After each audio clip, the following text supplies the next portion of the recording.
So this morning I saw a clip from Jimmy Dore. He had Steve Kirsh as a guest a couple days ago. This morning I saw a clip from the show where they were discussing the Neil deGrasse Tyson interview with Patrick Bet-David. So if you don't know, Patrick Bet-David runs the YouTube channel called Valuetainment. Very successful channel, successful podcast.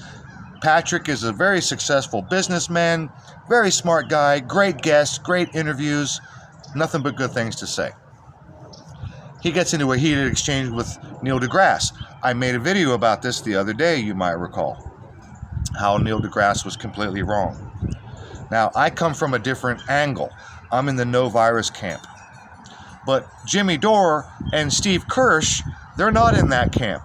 But they still are my allies. They are still tearing this narrative apart piece by piece from every angle except the no virus angle.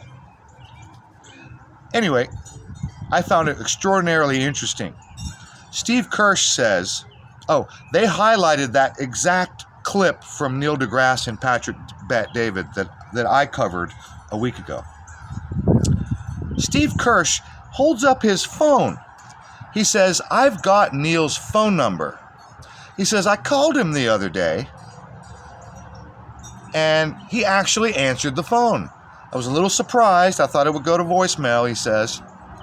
But he answered the phone. And when he found out who I was and what I wanted to talk about, he actually hung up on me. And I was like, ooh, what, really? And then Steve holds up his phone, holds it up real close to the camera, and he says, here's my text message conversation with Neil. He says, look at the bottom. He says, look at my last comment. It's green.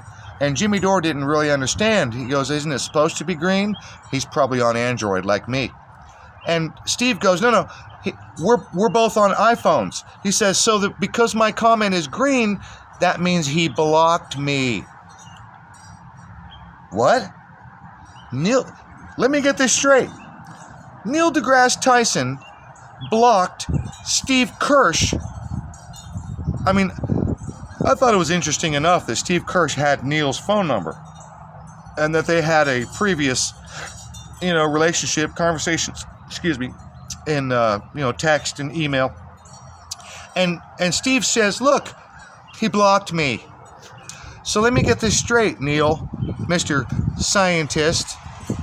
You're going to block Steve Kirsh because Steve Kirsh wants to challenge you on your vaccine discussion statements, and you block him.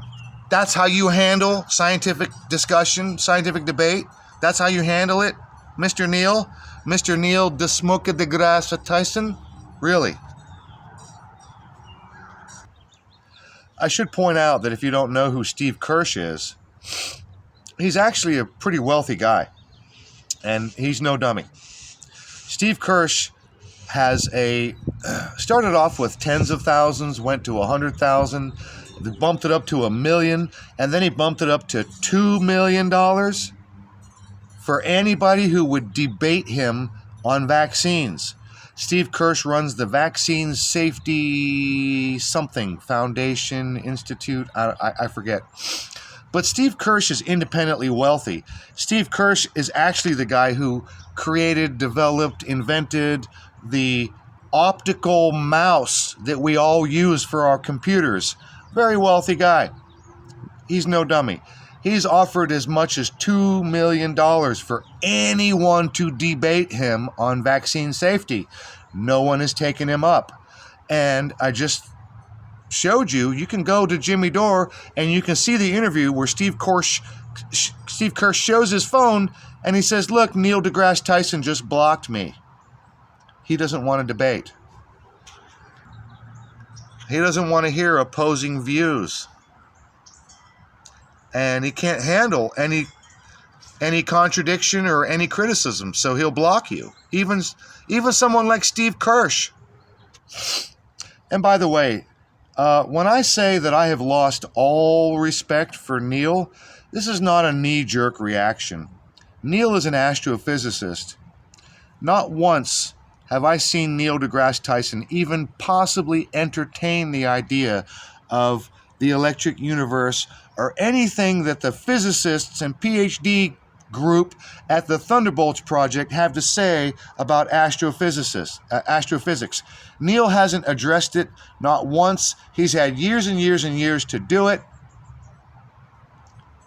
I've lost 100% respect for Neil. I'm sorry, Neil. I used to like you a lot.